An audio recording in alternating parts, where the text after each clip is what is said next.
ओम श्री सद्गुरु परमात्मने नमः। श्री योग वासिष्ठ महारामायण निर्वाण प्रकरण सर्ग 60। श्री वशिष्ठ जी बोले, हे रामचंद्र जी, एक राजा सहस्त्रबाहु अर्जुन था। वह अपने घर में बैठा था और उसके सिर पर छत्र झूलता और चंवर होते थे। उसके मन में संकल्प हुआ कि मैं मेघ होकर बरसूं। उस संकल्प के करने से उसका एक शरीर तो राजा का रहा और एक शरीर से वह मेघ होकर बरसने लगा। विष्णु भगवान एक शरीर से तो क्षीर समुद्र में शयन करते हैं और प्रजा की रक्षा के निमित्त और शरीर भी रखते हैं, जो अवतार कहलाते हैं। यज्ञ देवियां अपने अपने स्थानों में होती है और बड़े ऐश्वर्य से विचरती है। इंद्र एक शरीर से स्वर्ग में रहता है और दूसरे शरीर से जगत में भी उपस्थित रहता है। योगीश्वरों का जैसा संकल्प होता है वैसा ही सिद्ध होता है, और जो अज्ञानी मूर्ख है उनके मन में बड़ा भ्रम होता है और वे बड़े मोह को प्राप्त होकर मोह से नीच गति को पाते हैं। जैसे बड़े पर्वत के ऊपर से पत्थर गिरता है तो वह नीचे को जाता है, वैसे ही मूर्ख आत्मपद से गिरकर संसार रूपी गड्ढे में गिरते और बड़े दुख पाते हैं। राम जी ने पूछा, हे भगवान, आपने कहा कि संसार स्वप्न मात्र है, सो मैंने जाना कि अनंत मोहरूपी विषमता है और आत्म चैतन्य रूप आनंद के प्रमाद से जीव अपने को जड़ और दुखी जानता है। यह भी बड़ा आश्चर्य है। हे भगवान, यह जो आपने सन्यासी का वृत्तांत कहा, उसके समान कोई और भी है अथवा नहीं, सो भी कहिए। श्री वशिष्ठ जी बोले, हे रामचंद्र जी, संसार रूपी मढ़ी में मैं रात्रि के समय समाधि करके देखूंगा और तुमसे प्रभात को जैसा होगा वैसा कहूंगा। इतना कहकर वाल्मीकि जी बोले कि हे राजन, वशिष्ठ जी ने जब ऐसा कहा तब मध्याह्न का समय था। नौबत नगाड़े बजने लगे, जिनका प्रलय काल के मेघ सा शब्द होने लगा। वशिष्ठ जी के चरणों पर राजा और देवताओं ने फूल चढ़ाए और सबने बड़ी पूजा की। जैसे बड़ा पवन चलता है और उसके वेग से बाग में वृक्षों के फूल पृथ्वी पर गिर पड़ते हैं, वैसे ही सबने बहुत फूलों की वर्षा की। इस प्रकार प्रथम तो बहुत पूजा होती रही। फिर वशिष्ठ जी को नमस्कार करके सब उठ खड़े हुए और आपस में नमस्कार किया। फिर जैसे मंदराचल पर्वत में सूर्य उदय होता है, वैसे ही वशिष्ठ जी आदि ऋषि और राजा दशरथ आदि सब राजा उठ खड़े हुए। तब पृथ्वी के राजा और प्रजा पृथ्वी पर अपने स्थान को चले और आकाश के सिद्ध और देवता आकाश को चले। सब अपने अपने कामों में जा लगे और जैसा शास्त्रोक्त व्यवहार है उसे वे करने लगे।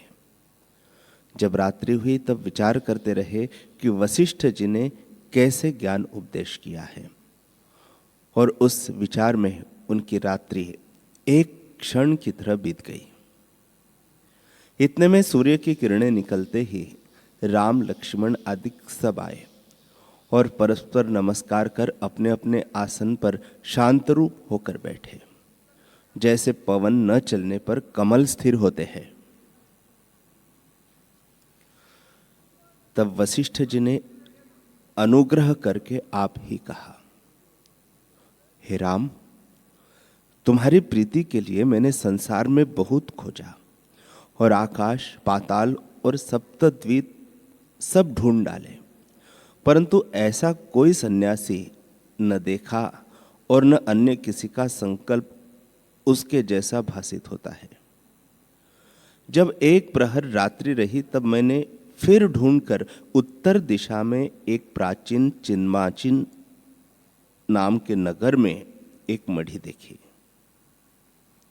उसके दरवाजे भीतर से बंद थे।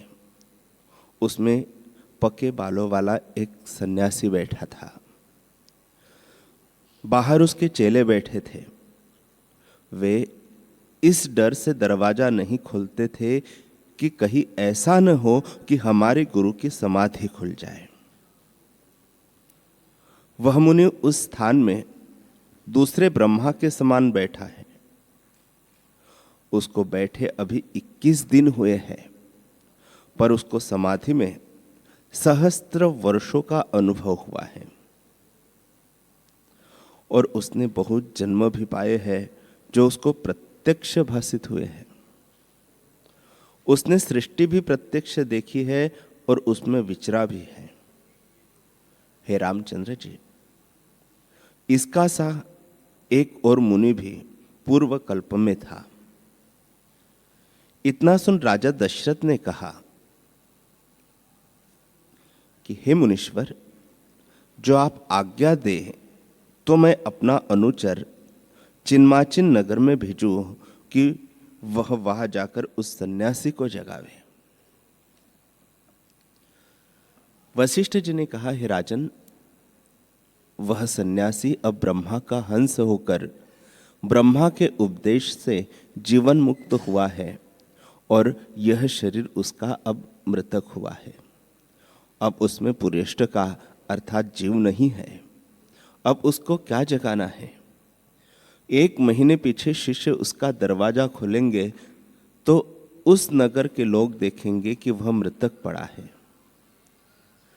इससे हे रामचंद्र जी, यह विश्व संकल्प मात्र ही है। और जो तुम कहो कि एक से बहुत क्यों कर हुए, तो सुनो। हे मुनीश्वर, ऋषि, राजा आदि जो लोग हैं वे अनेक बार एक सा शरीर धारण करते हैं। कभी कई बार कुछ सदृश और कुछ अदृश्य धारण करते हैं। कभी थोड़ा मिलता हुआ शरीर धारण करते हैं और अनेक बार पहले से बिल्कुल न मिलता हुआ विलक्षण शरीर धारण करते हैं। इन नारद जी के समान और भी नारद होंगे। उनकी चेष्टा भी ऐसी ही होगी और शरीर भी ऐसा ही होगा। व्यास, शुकदेव, भृगु के पिता जनक, करकर, ऋषीश्वर, अत्रि और अत्रि की स्त्री भी जैसी कि अब है वैसी ही होगी। जैसे समुद्र में तरंग एक से और न्यून या अधिक भी होते हैं, वैसे यह संसार ब्रह्मलोक से लेकर पाताल तक सब मन का रचा हुआ है और सब मिथ्या है।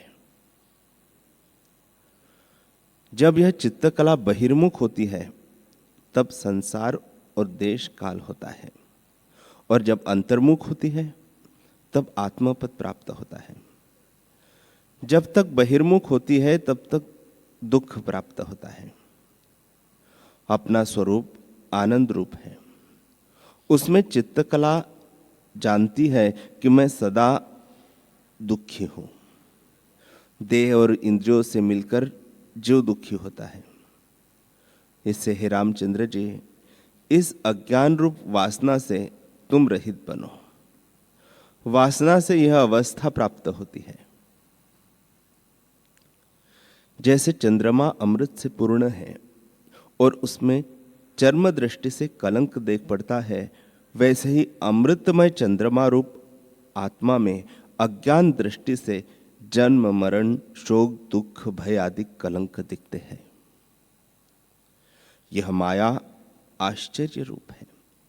जैसे चंद्रमा एक है और नेत्र दोष से बहुत चंद्रमा भासित होते हैं, वैसे ही एक अद्वैत आत्मा में नानात्व रूप विश्व का भान अज्ञान से होता है। यही माया है। हे राम जी, तुम एक रूप आत्मा हो। उसमें फुरने से विश्व कल्पित हुआ है। इसे वासना से रहित हुए बिना आत्मा का दर्शन नहीं होता। जैसे उदय हुआ सूर्य भी बादल के होते शुद्ध नहीं दिखता, वैसे ही स्फुरन रूपी बादल के दूर होने पर ही आत्मरूपी सूर्य शुद्ध भासित होता है। और दृश्य, दर्शन, दृष्टा फुरने से ही कल्पित हुए हैं। हे रामचंद्र जी, इस संसार का सार जो आत्मा है, उसमें सुषुप्त की तरह मौन हो रहो। राम जी ने पूछा, हे भगवान, मैं 3 मौन जानता हूं। एक वाणी का मौन अर्थात चुप रहना, दूसरा इंद्रियों का मौन और तीसरा कष्ट मौन अर्थात हट करके मन और इंद्रियों को वश करना। सुषुप्त मौन मैं नहीं जानता, आप बताइए। वशिष्ठ जी बोले, हे रामचंद्र जी, ये तीनों कष्ट मौन तपस्वियों के हैं और सुषुप्त मौन ज्ञानी और जीवन मुक्त का है।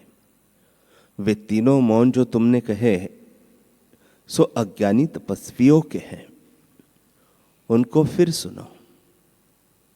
एक वाणी का मौन कि बोलना नहीं, दूसरा मौन समाधि कि नेत्रों का मौन लेना और कुछ न देखना, और तीसरा हट कर स्थित होना और मन और इंद्रियों को स्थिर करना। एक मौन इंद्रियों की चेष्टा से रहित होना है। अब ज्ञानी का सुषुप्त मौन सुनो। वाणी और इंद्रियों से चेष्टा करना, पर आत्मा से भिन्न और कुछ न भासित होना, अथवा ऐसे होना कि न मैं हूं न जगत है, अथवा ऐसे होना कि सब मैं ही हूं, ऐसे निश्चय में स्थित होना बड़ा उत्तम मौन है। हे रामचंद्र जी, आत्मा की सिद्धि विधि से भी नहीं, आत्मा की सिद्धि विधि से भी होती है और निषेध से भी। उस आत्मा में स्थित होना सबसे बड़ा मौन है। हे राघव, यह जो मैंने सुषुप्त मौन कहा है सो क्या है? सुनो। द्वैत रूप संसार के फुरने से सुषुप्त होना, आत्मा में जागना और ऐसे देखना कि न मुझ में जागृत है, न स्वप्न है और न सुषुप्ति है। इन निश्चय में स्थित होना तुर्यातीत अवस्था है। यह पंचम मौन है। ऐसा तुर्यातीत पद अनादि, अनंत, जरा से रहित, शुद्ध, निर्दोष है।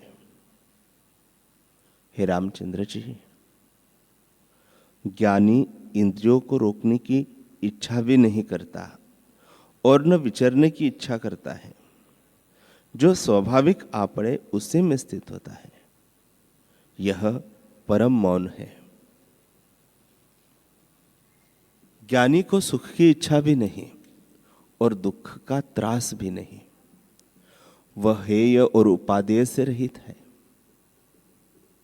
हे रामचंद्र जी, तुम रघुवंश में चंद्रमा हो, अपने स्वभाव में स्थित हो। संसार भ्रम मन के फुरने से होता है सो मिथ्या है, वास्तव नहीं। और न शरीर सत्य है न माया सत्य है। हे रामचंद्र जी, तुम्हारा स्वरूप ओमकार यानी चैतन्य ब्रह्म है। इस ओमकार को अंगीकार करके स्थित होना परम उत्तम मौन है। राम जी ने पूछा, हे भगवान, यह जो पीछे आपने सब रुद्र कहे, वे रुद्र थे अथवा रुद्र के गण थे? श्री वशिष्ठ जी बोले, हे रामचंद्र जी, जिसको रुद्र कहते हैं उसी को गण कहते हैं। ये सभी रुद्र है। फिर राम जी ने पूछा, हे भगवान, यह जो आपने कहा कि सब रुद्र हुए, तो ये एक चित्र थे, सब क्यों कर हुए? जैसे दीपक से दीपक होता है, क्या इसी भांति हुए?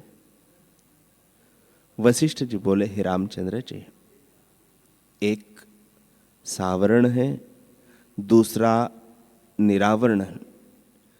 जिसका शुद्ध अंतःकरण है वह निरावरण है, और जिसका मलिन अंतःकरण है वह सावरण है।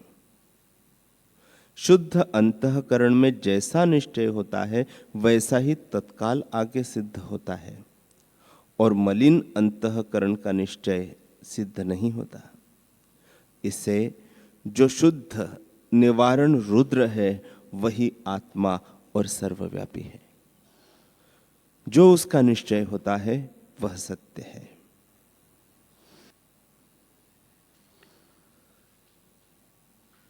हरि ओम, हरि ओम।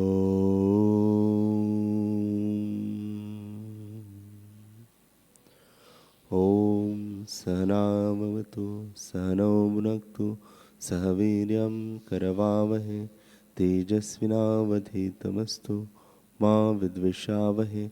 ओम शांति शांति शांति। श्री सद्गुरुदेव भगवान की जय।